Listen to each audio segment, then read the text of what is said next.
Eta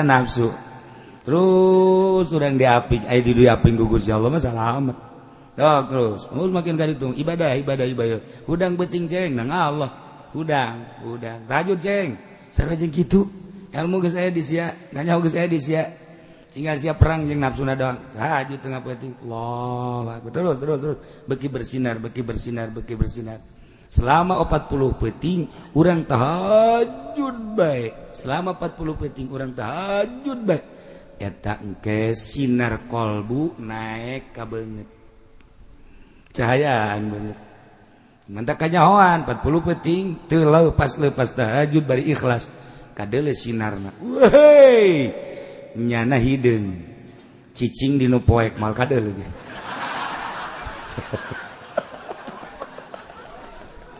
tapi sinaran beda sinaran Masya Allah. Bismillahirrahmanirrahim.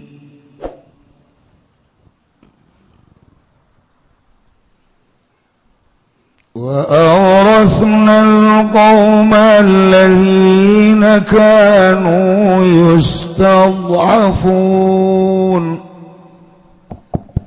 Bagi parah we.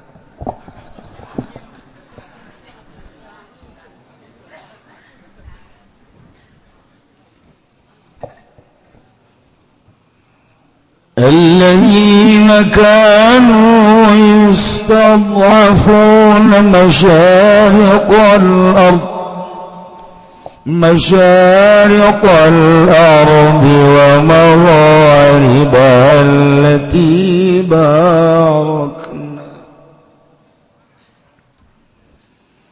التي باركنا فيها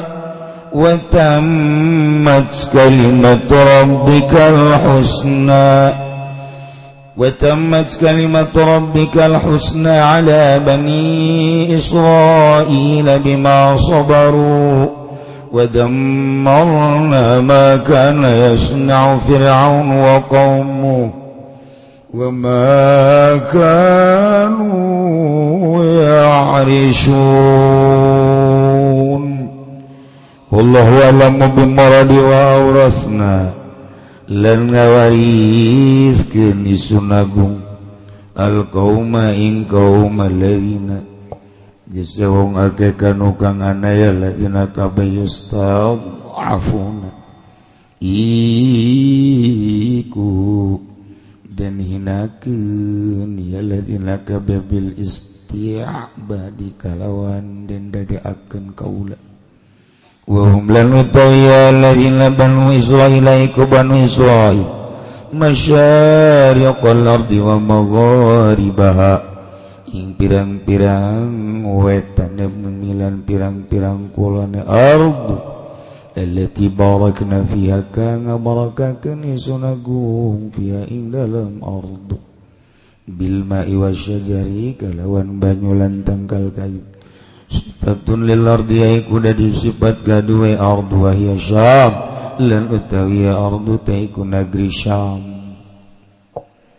wa tammat kalimatul lan wisampurna apa kalimat pangeran sira Muhammad al-husna kang becik wa ya lan utawi kalimat qauluhu iku dawan rabb ngadau ing ayat wa nuridu an namunna 'alal ladzina istud'afu fil ard ilaih wallahu a'lam bimaradi lan ngarepakeun isun agung ing yantah maparina nugraha isun agung ing atas wong akeh kang den dadekakeun lemah dadekakeun kaula ya alladzina fil ardi dalam bumi ilaih nutugakeun sira ing akhire ayat ala bani Israil ing atas bani Israil bima sabaru kalawan barang kang usalala bari bani Israil ka bi'ala azadwihim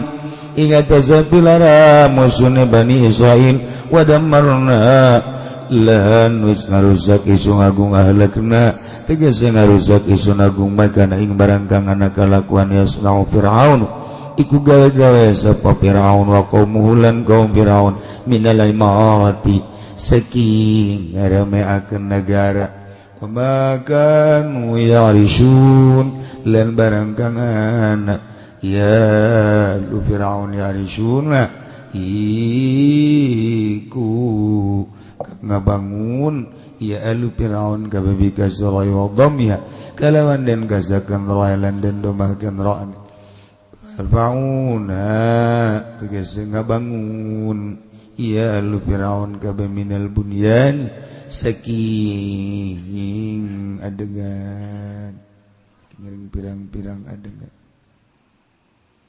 وجاوزنا ببني إسرائيل البحر فأتوا على قوم يعكفون على أصنام لهم قالوا يا موسى اجعل لنا إلها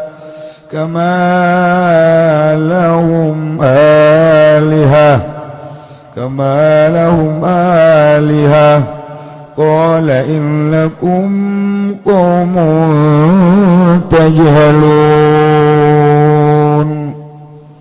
والله أعلم بمراد وجawazna lan nyebrangkeun isun agung ngaliwatkeun isun agung abarna tegese nyebrangkeun isun agung di Bani Israil kalawan Bani Israil al-bahra ing laut fa'atau maka tararka ya Bani Israil kabeh pamaru maka ngaliwat ya Bani Israil kabeh ala qaumi ing atase kaum yaqufuna kang pada netepi ya kaum kabeh bidomil kafi wa kasriha kalawan den domakeun kafe lan den kasrakeun kaf ala asnamin ing atase pirang-pirang patung lahum kang tetep kadue kaum ukimun tegese netepi ya kaum gabe ala ibadati ing atase ngibadahan ing asnam qalu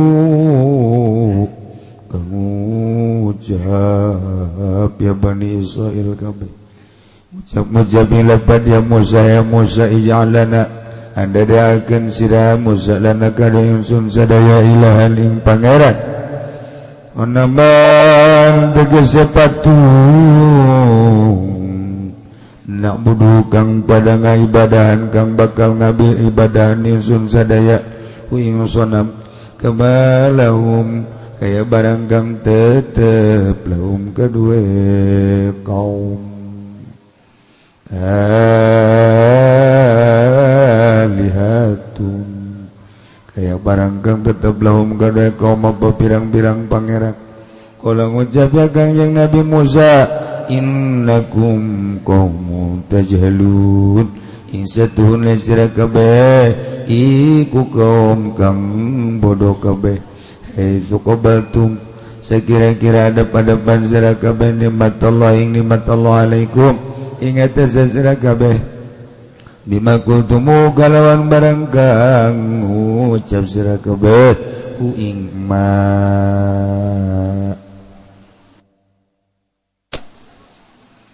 inna haulai mutabarum ma'hum fih wa batilum ma kanu ya'malun Allahu a'lamu bimaradina ulai satuna ikila samudayana kaum mutabarun iku dan rusak alikun degazaiku kang rusak mutabarun iku kang rusak alikun degazai kang rusak emma barang mutawiya kaum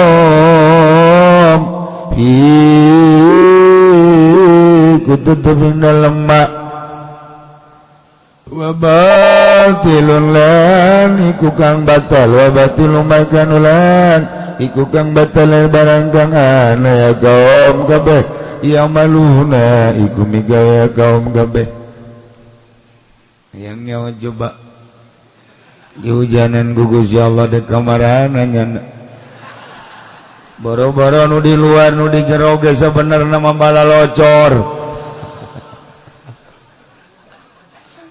ayo ya nu di jero ge bocor anjeun perang pae ieu mah kakara kebanjiran itu tenang we aduh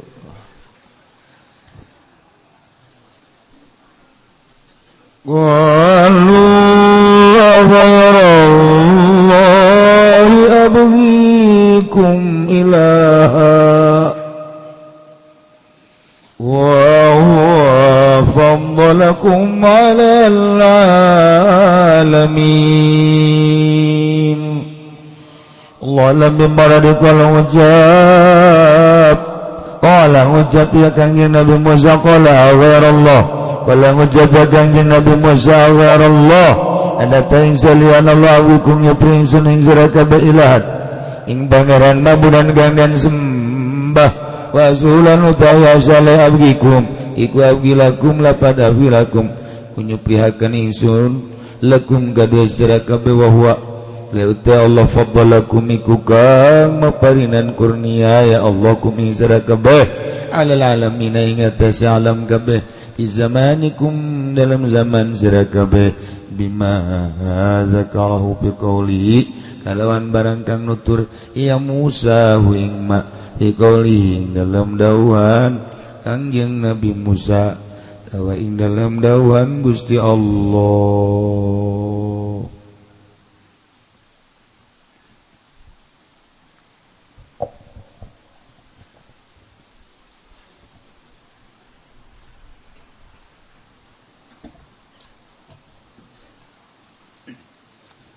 hujan hidung gini bangunan kebel ya mau hujan bakal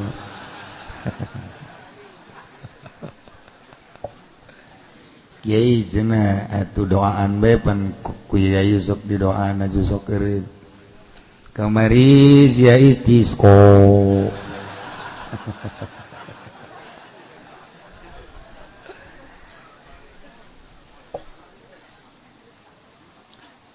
coba kan nu di dapur mawa eta naon gara lap anduk tah supaya ulah ngocor caina santri nu di dapur mawa anduk gede supaya caina ulah ambalaya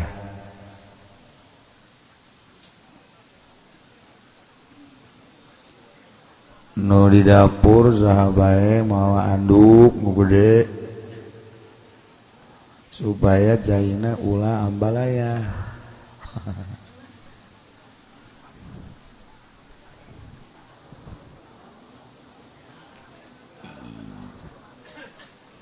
tanyawan gua lima orang majelis orang bala locor kula insyaallah aya rencana dek ngabangun majelis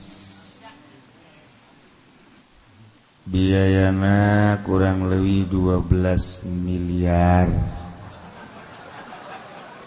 siapa ini maksudnya ngabantuan can naon can geus wah serius ya mah serius lantaran geus ngimpi kos ngabangun masjid ngimpi heula gampang jeung almarhum seserian jadi ampang kuari geus beak 10 miliar leuwih 11 masih digarapkeun hampang cek nu di majelis heueuh atuh aja teu bantuan teu naon pasti hampang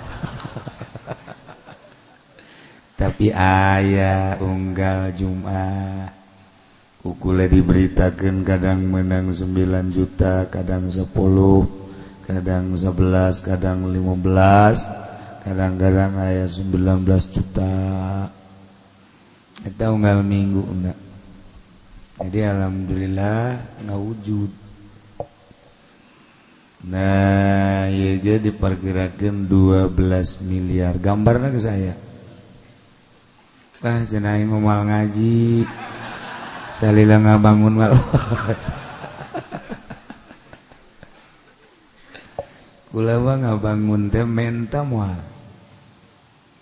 nah hayu-hayu moal ngan nyaritakeun peda balocor tu bocor ngobe geus lila teuing jadi dibangun insyaallah rencana menta moal ini beneran nah hayu-hayu moal cenah moal ngaji salila ngabangun Allah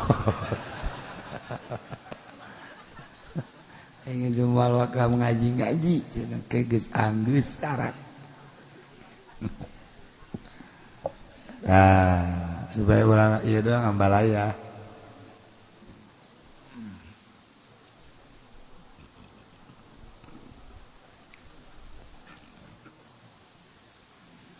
jadi lamun 12 miliar aya nu sugih 12 bae saurang 1 miliar anggeus cak nu sugih geus mulai kuari moal ngaji ngomong geus ngomong gitu mah cakna nu ngarasa sugih pasti moal ngaji dina ngajina jauh di ditu di mobil bae yang ngajina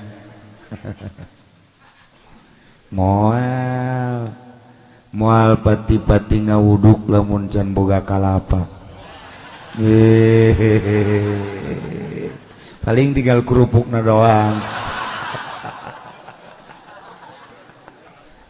aduh masya Allah kari hujan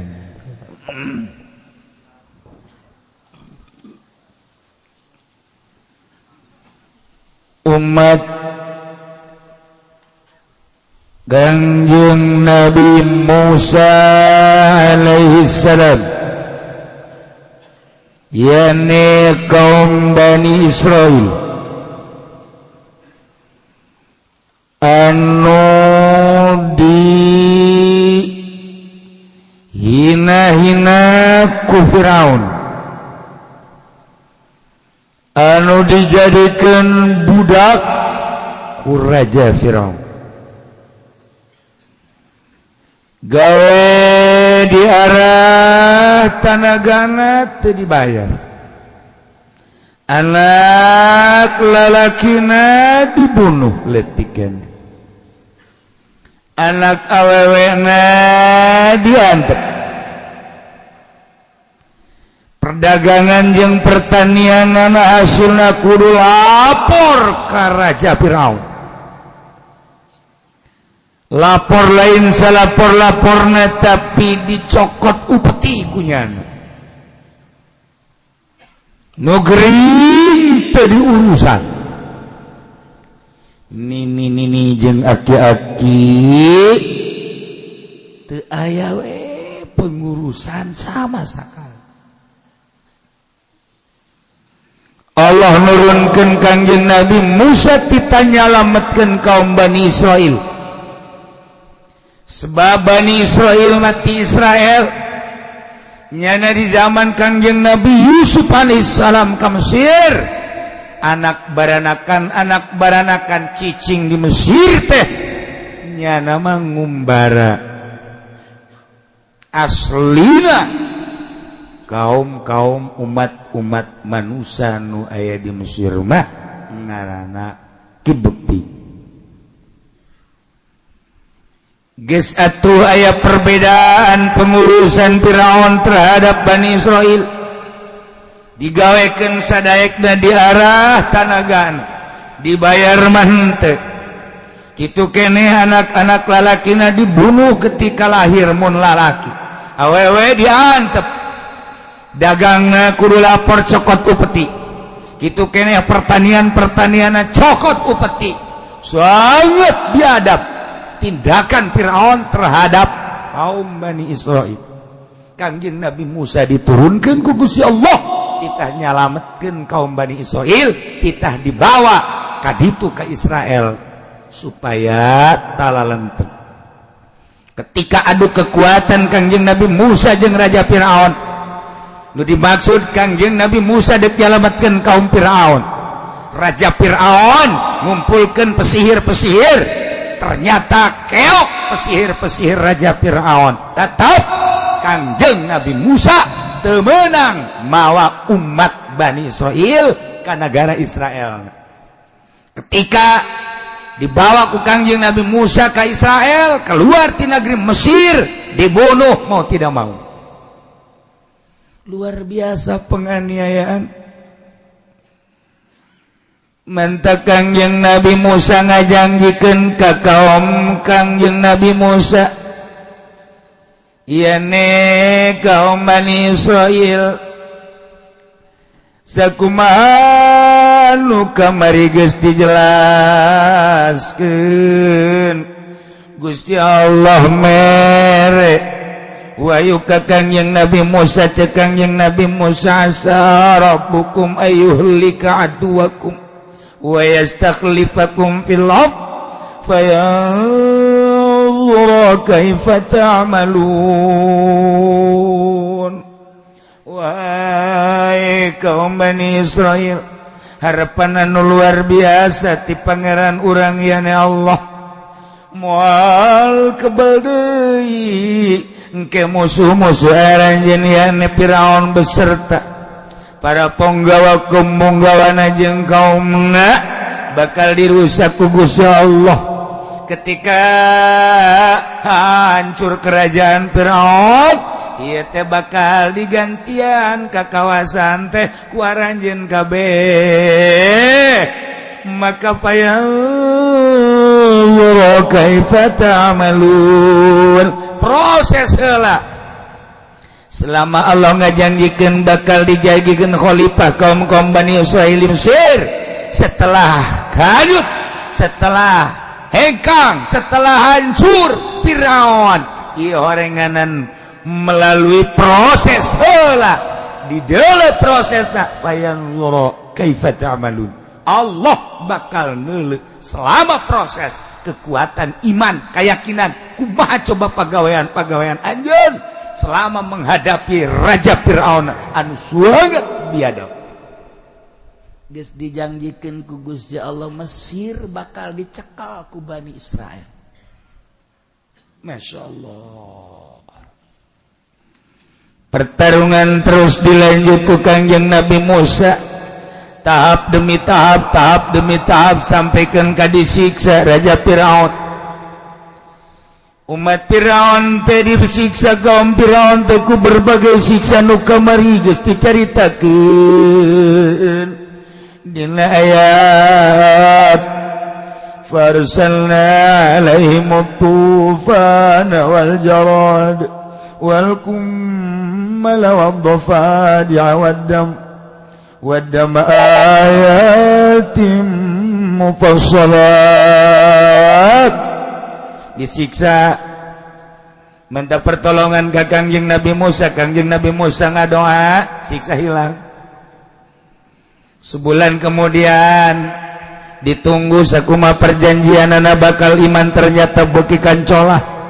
Turun deui siksa, teu kuat yana disiksa, datang deui ka Kangjeng Nabi Musa. Kangjeng Nabi Musa ngadoa deui ka Gusti Allah, leungit deui siksa. Tungguan deui perjanjian anu bakal iman da sabulan, ternyata lain iman, beuki kancolah. Turun deui siksa 5 kali kitu bae, terakhir tetep bae buah kawarahna deui. Nu mentak diabadikeun dina Al-Qur'an, ayat tinggal ayat horenganan kaumna ara digunga di gunung-gunung fastakbaru wa kanu qauman mujrimin. Sararombong adiguna gede hulu sakitu geus dijelaskeun ge. Doa Kangjeng Nabi Musa ayat anu sakitu jelasna lain iman endan nyangka Kangjeng Nabi Musa teh pesir anu luar biasa. Ternyata horeng geus dijelaskeun ku Gusti Allah kaayaanna qaumam mujrimin, kaum manusia sangat biadab, sangat berdosa, teu percaya pangeran teh Allah terpercaya bahwa Kangjeng Nabi Musa teh Rasulullah.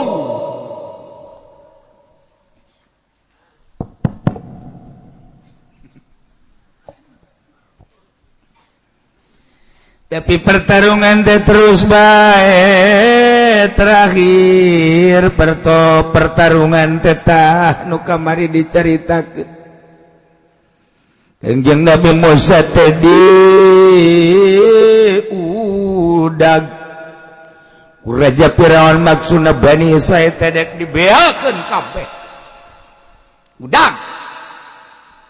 Ternyata Kangjeng Nabi Musa lumpat beserta kaum Bani Israil dititah ku Gusti Allah ka Laut Merah belahan utara disebut Bahrul Kulzum. Anu geus pernah ka Yordan pernah ke Mesir mah kuari kabayang lautna. Anu can pernah ka Yordan can pernah ke Mesir mah ngabayangkeun ge paling ge laut Kampung Melayu. Paling jagonya na Kamauk laut Tanjung Kait. Bari meuli lauk melem lauk di dinya. Teu kabayang laut-laut nu aya di ditu manu bersejarah. Urang mah ngabayangkeun teh Kampung Melayu Tanjung Kait paling jago Tanjung Pasir, Ancol itu di Kulon, orang zarah teh. Laut Labuan. Anu laut eta mah tuh kapan pohara jasa ombakna gede.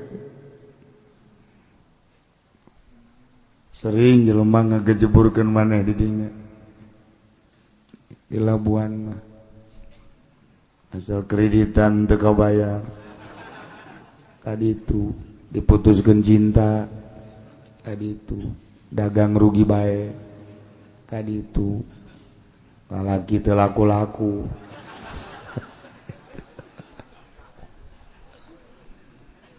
lamun urang geus ka Yordan kamari di Yordania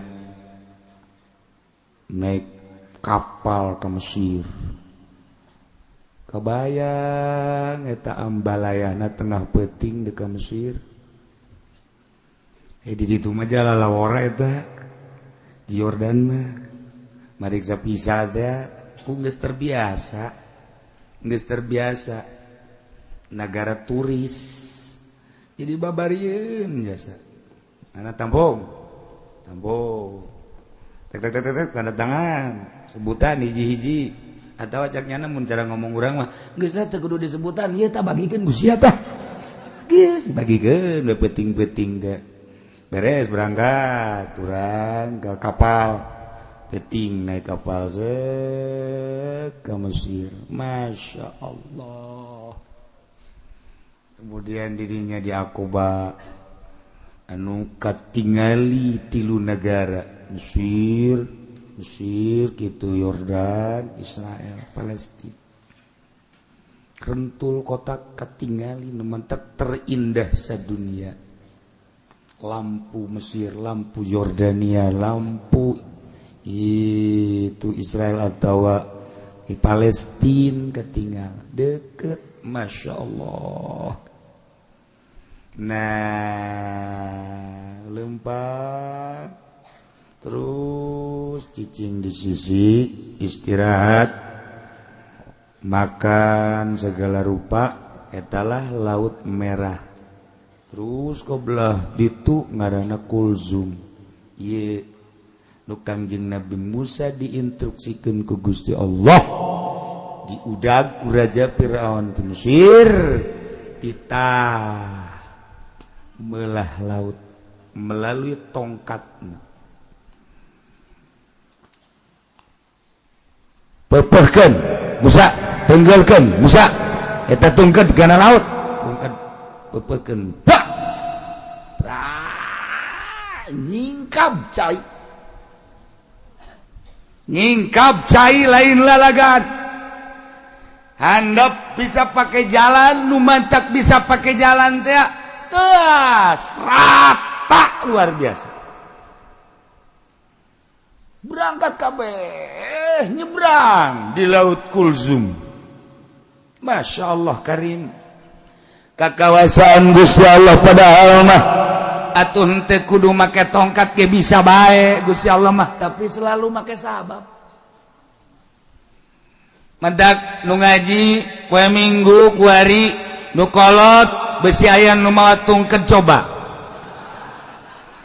Laut jauh ku hari mah kahujan jamal mempan maningan ge coba bae besi aya nini coba hajar tak kutungkat eta. Asana sekaligus ceger ngagoleh. Itu nini mah teu kudu make tungkeun. Taye sejarah anu luar biasa Kanjeng Nabi Musa nyebrang di udag ku Raja Firaun. Ingat cak Raja Firaun jaya mah laut kok aya jalan ka Jajaden teu harti aing mah teu harti cak Raja Firaun japan Firaun teh pinter atuh pangeran jaing teu nyieun jalan kok aya jalan balik deui. Dek balik deui Jibril jeung Mikail naik kuda blak malaikat Jibril nyana teh jadi kuda bikang sedangkan kuda nu ditumpakan ku Raja Firaun kuda jaluk sander eta malaikat Jibril dihareupeun kuda Firaun lantaran kuda Firaun iya teh geus dibengkolkeun ku Firaun lesna cak cak cak har geus dihar kuda kuari geus nyahoan har belok siap siap artinya har belok cak geran eta bahasa kuda eta nya lagi ngarti eta ku bahasa eta mah. Coba lamun ku urang di kieu-kieu, "Hei kuda, menggol," teu ngarieun. Lain bahasanya tapi har. Jauh. Nah, begitu dek menggol kuda, jeung malaikat Jibril alaihissalam. Eta deui hebatnya sa malaikat Jibril, buntutna ngacung. Aduh, aya bae. Ngaju bobogaana di kitu-kitu.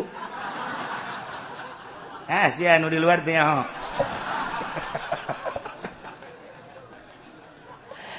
Jadi kuda teh geus teu nurut ka nu numpakan.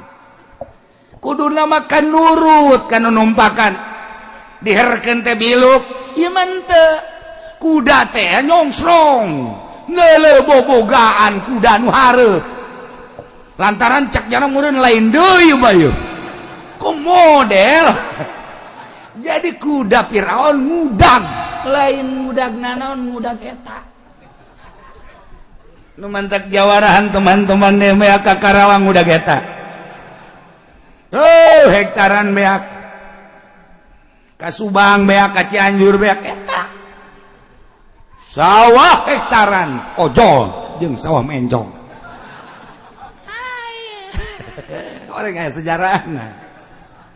Waktu terus Firaun gregeteun goblok sia kuda tolol sia kuda ku aing dihar enahan ka dieu bae maju caknya itu saha di dihareup tolol jasa terus bae kuda kikian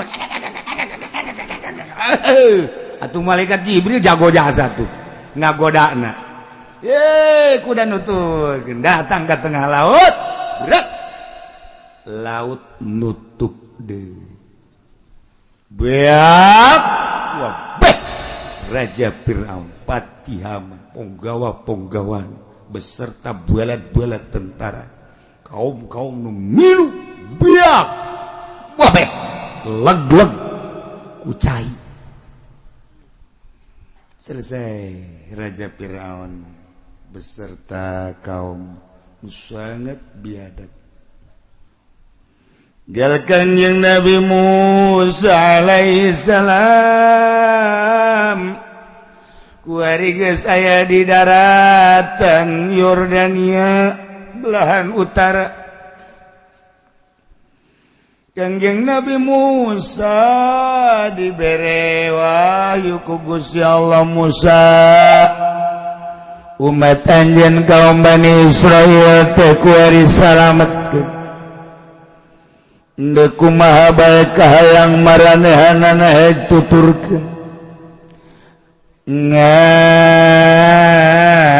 kaulan wagungkan parantos janji sakumaha perjanjian luka mariasa rabbukum ayulika duwakum wa yastakhlifakum fil ardh engke bakal dirusak dihancurkan musuh ranjaniana Firaun setelah selesai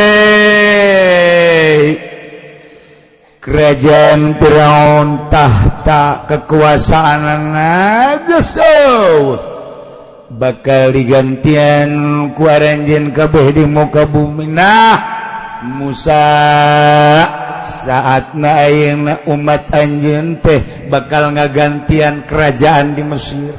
Masya Allah. Jadi kuari mah kerajaan Firaun teh bakal dialihkeun kakawasaanana nu tadina Firaun beserta kaum Qibti kuari mah bakal dicekelna ku kaum Bani Israil. Sebab Fir'auna Hamana tentara-tentaran ludes kabeh tinggal kaum-kaum nanu nyesa nu teu milu ngudag Kangjeng Nabi Musa alaihi salam. Masya Allah pohara amat. Mentak Kangjeng Gusti Allah mah di mana janji teh jamual jalur lain cara urang lain cara calon nunggus terkenal bonen ditagih rebo ditagih di ke Senen tagih di rebo ke ditagih di Senen jadi bonen terkenal di Cibadak aya gang bonen. Gusti Allah ngajanjikeun melalui lisan Kanjeng Nabi Musa bakal hancur Firaun digantian selama eta horeng make proses penuh dengan kasabar. Lamun ku urang ditaliti kahirupan sapope urang kitu urang dijanjikeun bakal sugih make proses dijanjikeun bakal jadi kiai make proses dijanjikeun bakal jadi wali make proses. Nu ujuk-ujuk jadi kiai, nu ujuk-ujuk jadi wali, nu ujuk-ujuk sugih tetep make proses. Fayanzuru kaifa ta'malun. Perjanjian Allah bakal dideuleu selama ngalestarikeun janji waktu perjanjian dideuleu heula proses-proses.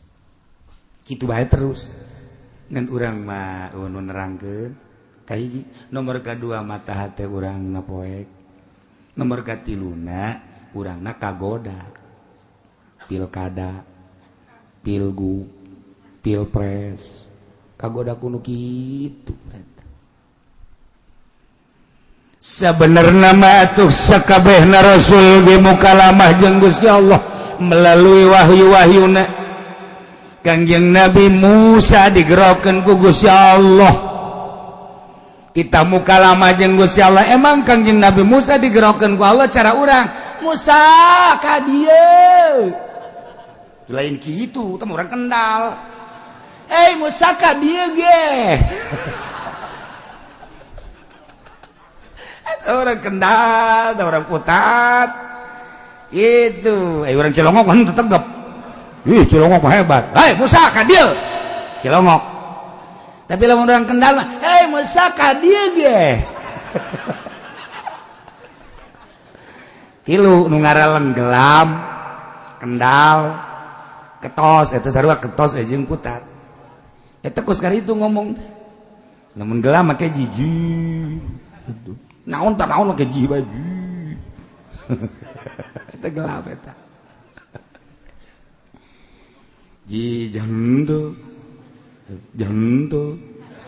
eta kos gituan eta di Gelam mah jantu mal bisa sih ya lamun can orang kagelam mah je emang kumaha gitu eta kos kitu ge eta lengkong ngaranna lengkong eta ji henteu asal kos kitu bae di mana bae gelam hi henteu ja ketos ji itu kula nyawa tapi tetangga hendak nyana asup ka Cilongok mah hari Senin sebab di Cilongok mah hebat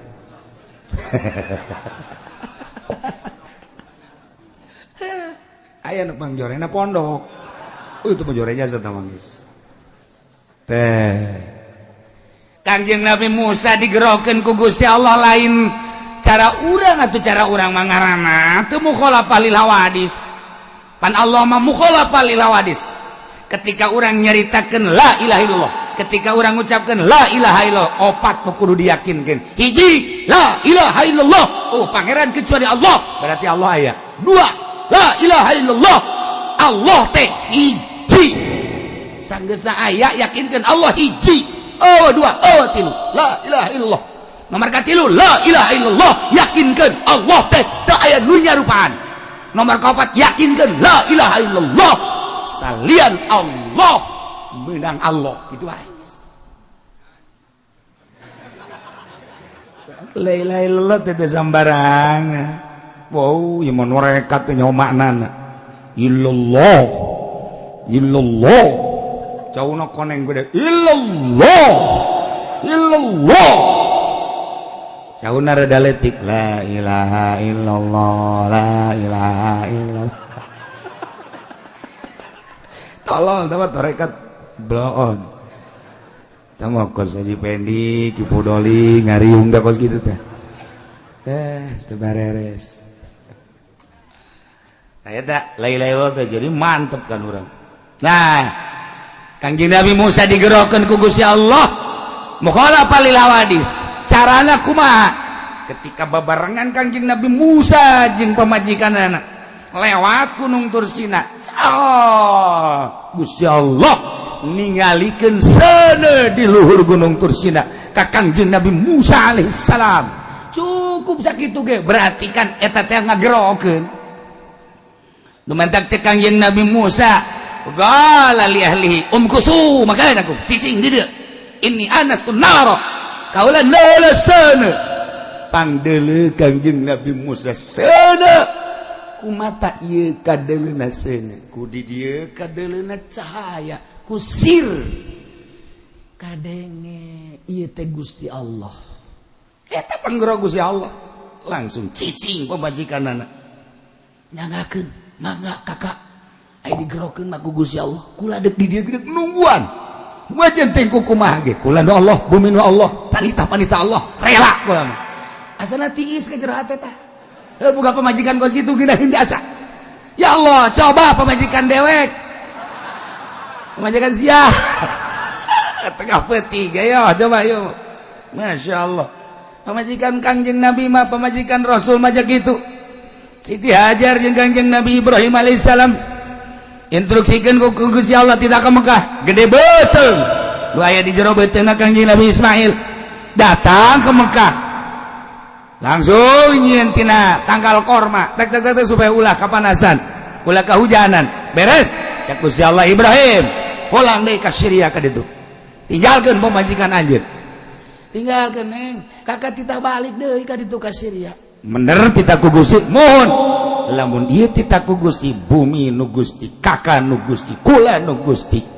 tadina ge eueuh diayakeun ku Gusti ulah ulah naon kitu ngaranna wah ulah bingung ulah cangcaya laksanakeun perintah Gusti kula ge di dieu ngalaksanakeun perintah Gusti nyangakeun mangga urang sarua tawakal ka Gusti Allah Kangjeng Nabi Ibrahim kan ngeunaheun hatena berangkat ka Syam pamajikanna Siti Hajar ditinggalkeun gede beuteung teu mikiran kumaha ngalahir saha bidana saha dukuna teu Allah kurang lamun ga pamajikan gitu asana geus moal kuru awak moal ieu mah ngalang layung sugih ku sugih na ngalang layung biasa mikiran pamajikan kakak jaga mana ngariung kalah tuh pan ieu pagawean kakak siapa kudu pagawean kakak ieu beteng nangsa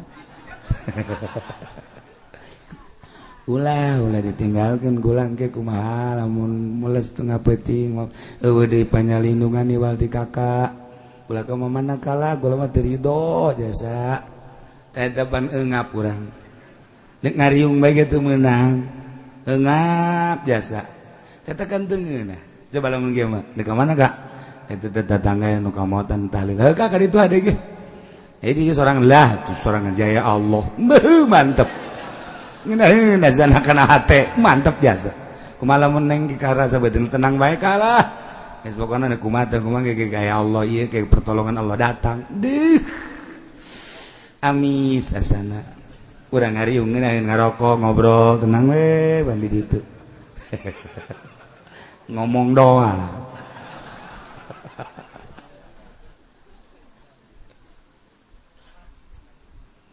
Kanjeng Nabi Musa digerokeun ku Gusti Allah lain hei Musa ka dieu make tanda set berarti panggerok naik bener urang ge sarua sehari-hari digerokeun ku Gusti Allah ieu lamun ngarti mah lamun paham mah urang datang ka dieu teh aya nu ngagerokeun Gusti Allah di ieu teh ngagerokeun Gusti Allah Junaid ngaji Ned ngan lain kitu Gusti Allah ngagerokeunana mandi set ceret di jero hate ngaji eta nang saha Noel ja itu digerokeun mah ku Gusti Allah boro-boro urang Serang boro-boro urang Merak boro-boro urang Bandung ieu panu ngaji Bandung Tasik Ciamis Panararaya nek naraon meureun ka dieu aduh malam kamari anu bebeja ti Cilacap ambo jauh amat sukula ngarti tah henteu sia bahasana naon lah jangan ngerti gua mah ngaji bae ka dieu jian naonan nang saha toel ku Gusti Allah nu katoel digerokeun ku Gusti Allah datang nu teu katoel sadeupa ti imah indit kaluarkeun cenah mobilna mumpung sukene engke mah hese kaluar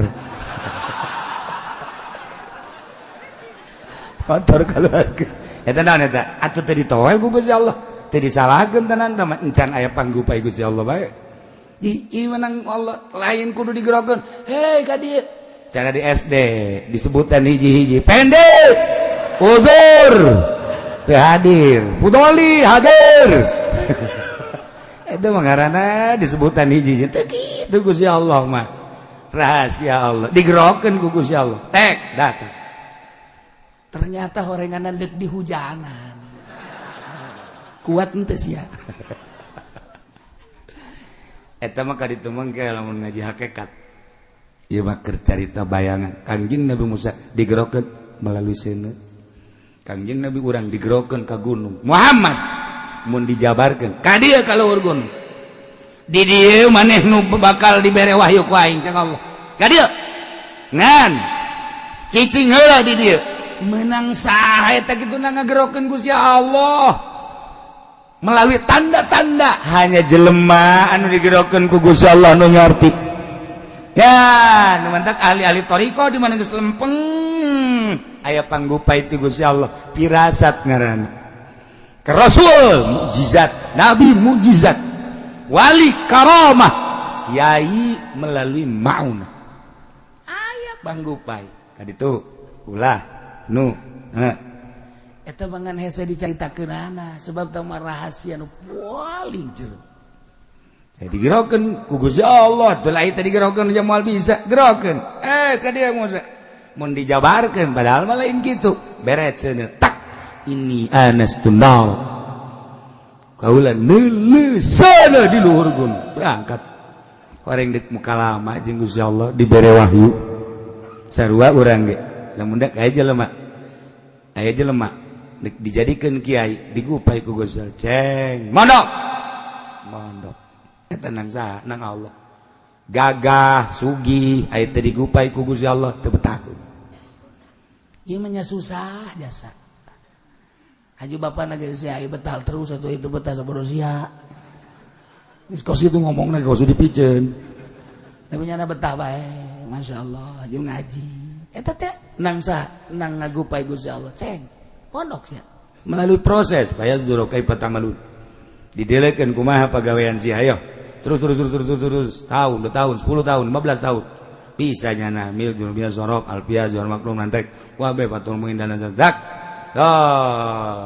balik ceng balik kawin ceng kawin nang Gusti Allah teh teu ka harti bae ku urang ceng bagan ngaji budak ceng kagak ceng pilkada ceng ilu ceng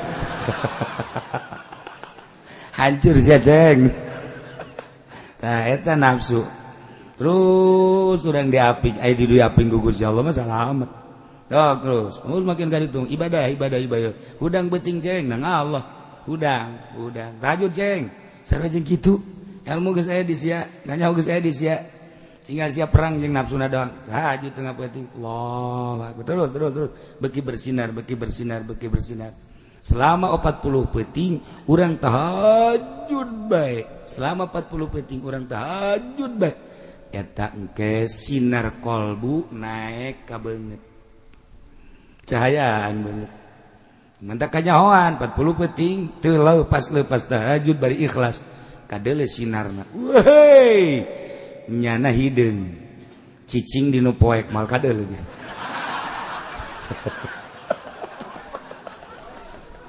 tapi sinaran beda sinaran masyaallah nah ila Kangjeng Nabi Musa panjang orang menyaritakeun kos gitu seluruh rasul digerokeun ku Gusti Allah melalui tanda-tanda sabab ngaranna termasuk Kangjeng Nabi Musa Kangjeng Nabi Isa Kangjeng Nabi urang wali-wali Allah kunaon sih datang-datang seret hayang ka anu teh nang ngagerokeun Allah ka anu sorangan sia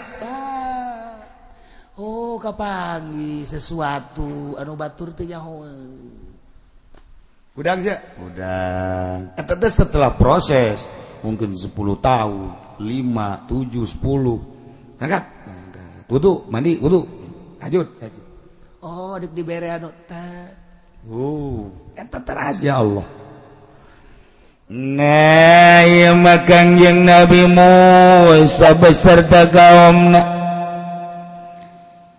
dek ngalestarikeun janji ti Gusti Allah nyalametkeun Bani Israil dipimpin ku Kangjeng Nabi Musa tidinya Kangjeng Nabi Musa kita ngabejaan ka kaumna kaum Bani Israil gerak kaditu ke Mesir kuari mah tuh Mesir teh gerak urus raja jeung patihna geus teu aya balad-balad tentarana geus teu aya kaum-kaumna anu marilu jeung raja Firaun geus kuari geura persiapkeun jang raja geura persiapkeun jang patih geura persiapkeun jang ngeusian keraton Mesir ya Allah numantak Gusti Allah wa awrasnal qaumal ladzina kanu yustad'afun wallahu a'lamu bimaradi wa awrasna kami doa agung geus ngawariskeun Musa ka kenal kaum maka kaum alladzina kanu yustad'afun nyata jelema-jelema anu dihinakeun dijadikeun abid baheula teh ku raja Firaun yakni wa Bani Israil orang-orang Bani Israil cak Gusti Allah aurasna kami ngawariskeun Musa kakeun ka Bani Israil masyariqal ardi wa magharibaha wetan bumi kulon bumi timur jeung barat allati barakna fiha nuku kami dibarokahkeun pinuh ku kabarakahan bil ma'i wasyajar cai sing kolocor bangawan nil anu luar biasa caina herang pohara laukna katingali semua amis caina wasyajar itu kene tatangkalan tangkal zaitun tangkal korma tangkal kacang berbagai tatangkalan pinuhku keberkahan masyariqal ardi wa magharibaha Mesir wa hiya Syam berikut Syam Syria Damaskus tuh gerak tah jang maneh tuh cek Kangjeng Nabi Musa kaum kuari mah geus dipersilakeun ku Gusti Allah dina kakawasaan Firaun baheula kuari ku urang digantian Mesir geus puguh Yordan geus puguh Kuwait rekod kabelah dituna terus Syria Syam masyariqal ardi wa magharibaha kabeh dipersilahkan sok urus ya Allah ya Rabbi diurus sangeunah-ngeunahna jeung saindah-indahna diurus ku Bani Israil anu tatarina urang Bani Israil teh Europe anu diperbudak kuari kakarak menangkak kalaluasan pertanian dibebaskan perdagangan dibebaskan berikut segala rupa dibebaskan pengurusan anak dinginah pinuh ku kebarokan geus puguh cai curcor kitu keneh tangkal kayu usaha perdagangan indah anu luar biasa ialah pamere ti Gusti Allah ti penghinaan datang ka kemuliaan ia melalui proses penindasan ti Raja Firaun mandak ketika orang ditindas tunggu tanggal main engke ge aya mandak Bunawas mah beda lamun naik sepeda turun jadi Bunawas jadi bakal nanjak namun yang nama nanjak seserian hahaha Bunawas nanjak seseri bakal turun gitu Bunawas orang malah yang namun gerturun huhahaha itu nyaho hareng nanjak mun keur boga duit beuh awak sehat duit loba kendaraan aya pemajikan sehat ayo orang ke Bali ayo ka ditu ayo eta ngaranna keur turun hahaha sakedeung deui deleukeun sia mobil tabrakan duit aya nu maling pemajikan gering ayo sia nyanana darah tinggi atuh nanya dah duadak ana indal munkasirah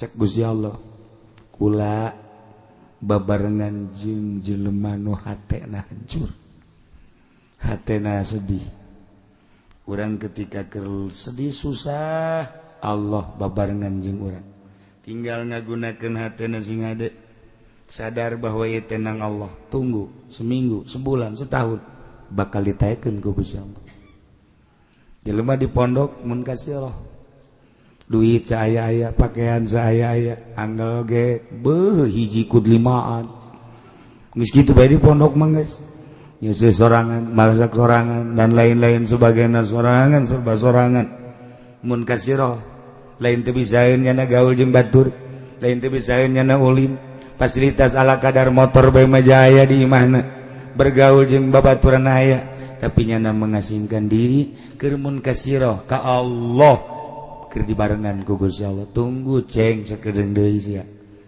ayo ana indal mun kasir mantak dihina keur di pondokna mah kos lain jelema pajar ririwa lamun balik mah eta si budak saha si Junaid emang jelema teh naon emang kunaon gitu ih teu kos gitu amatnya kabeh ngahina masyarakat ngahina pemuda ngahina komo awewe malah mun ditanya sadaya ka naon gitu atuh geus luar biasa jore artina jore sikapna make samping make baju make calana make naon kopea lah kos kare itu jauh jeung stan-stan nu ayeuna jauh jeung mode-mode nu ayeuna geus teu perlu mode nya mah kuduna ge hirupna tuh di pedalaman Sumatera tapi tenang we dina kurang lemur kalem mun kasih rohatna.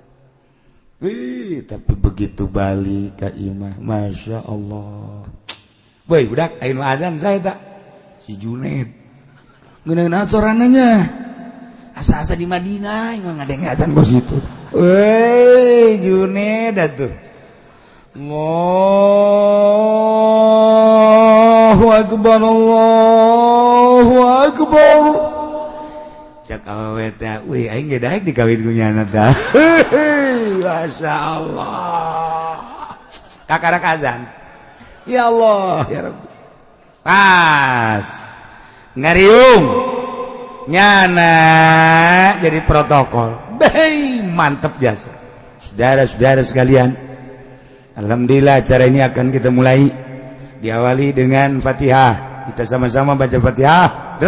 Setelah itu maka kita dengarkan bersama qori kita. Qorina. Med can datang. Ayo kudu kumaha ieu? Siapa itu? Ya, pantang mundur saja. Junaid hebat jasa ieu. Engkaning bau cewek-cewek loba jasa kan dinya. Ngaran ge pemuda atuh. Nyana. Mohon maaf karena qori terlambat. Mungkin macet, jadi saya untuk mengganjal. A'udzubillahi minasyaitonir rajim.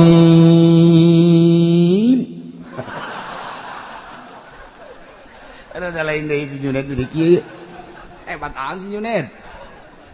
Bismillahirrahmanirrahim.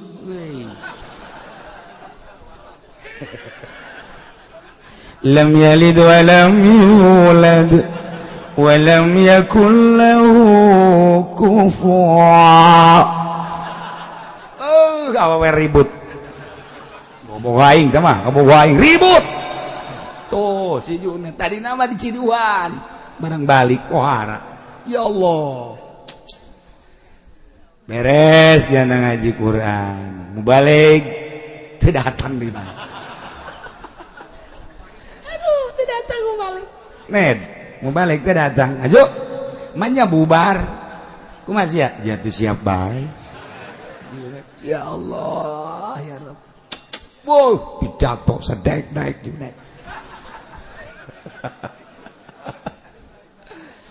Beres ceramah diakhiri ku mamaca.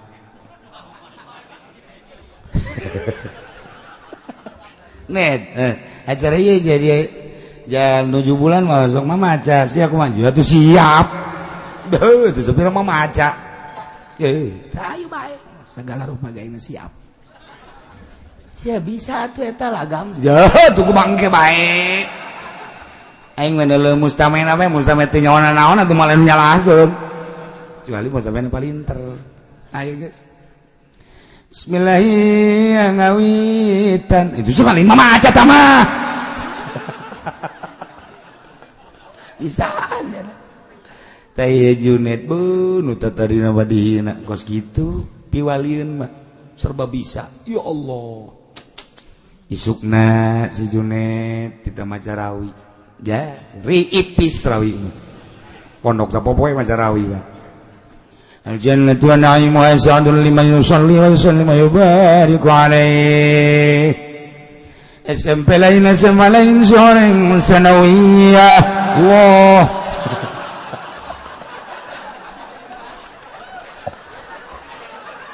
Aduh, sial tuh si Junaid.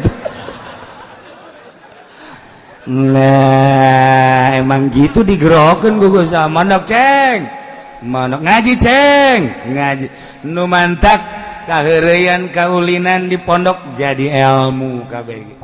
Lalagaan kokorian segala di pondok jadi ilmu. Emang kos kitu di pondok mah. Mun nyarita Gus Dur mondokna emang bener jangan henteu.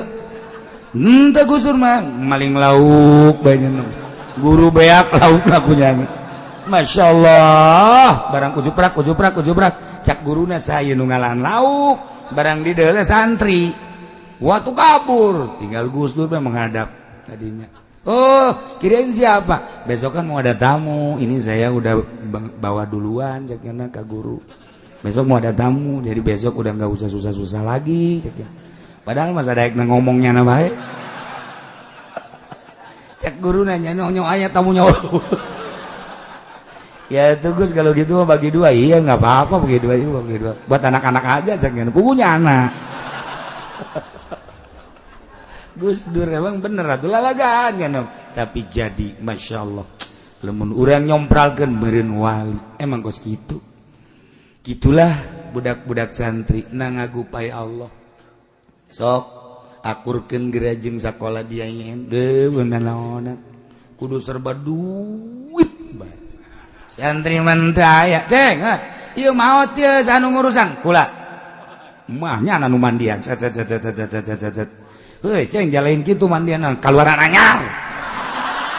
Beres. Boleh saya.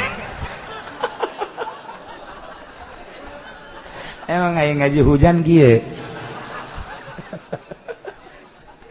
Masya Allah. Nah, ialah kuai kaum Bani Israel mimpin negara Mesir ti Mesir tepikeun ka Syam. Ya Allah. Allati barakna fi pinuku kabarakan sumur mahmur lah jinawi. Allah karim. Oh harap. Cek urang Bandung teh masa kumaha kuda keluar ti gedogan. Nyana sadaek-daek lumpat. Sakahayang orang Bani Israel tentrem anu luar biasa. Nu mantap cek Gusti Allah wa tammat kalimat rabbikal husna ala bani Israil wa tammat kesampurna kalimat rabbi kalimah pangeran anjeun iane perjanjian pangeran anjeun al husna nu bagus ala Bani Israil terhadap kaum Bani Israil kunaon eta kuari jadi hebat bima sabaru ku pagawean-pagaweannya anu salalabar tahan uji ditindas sakitu poharana penindasan ti Firaun tetep bae nyana la ilaha illallah Musa Rasulullah tindas ke Firaun. Budak lahir lelaki bodoh tetap dihadapi dengan besar hati. Masya Allah. Anak awal diantapkan, biarkan. Ini terurus kaje. Nyana kita digawe sadaek-daek beri tanpa digaji. Oh masalah. Dagang kudu lapor bagi dua jeung kerajaan siap. Tani kitu kene. Oh masalah. Setelah penindasan dihadapi dengan sabar nyana diangkat ku Gusti Allah nu mantap bima sabaru ku pagawean manehanana tingkah anu salalabar tahan uji perjanjian Gusti Allah direalisasikan ku Gusti Allah setelah nyana menghadapi dengan penuh kesabaran. Dina ayat surat Qisas dijelaskan surat Qisas wa nuridu an namunna 'alal ladzina istud'afu fil ard wa yaj'aluhum a'immatan wa yaj'aluhumul warithin. Engke di surat Qisas bakal papanjangan nama tentang cerita-cerita Kangjeng Nabi Musa alaihi salam. Ia makan ngan sekadar ngababerah ka Kangjeng Nabi hungkul. Kangjeng Nabi teh dihina ku kaumna. Kangjeng Nabi teh dihina ku pembesar-pembesar. Kangjeng Nabi teh dicaci maki ku pembesar-pembesar Mekah. Dibere contoh Kangjeng Nabi ku Gusti Allah. Ulah prihatin, ulah sedih Muhammad lain anjeun bae dek negakeun agama dakwah fisabilillah. Deuleu kaum-kaum nu baheula, deuleu rasul-rasul nu baheula can sakumaha anjeun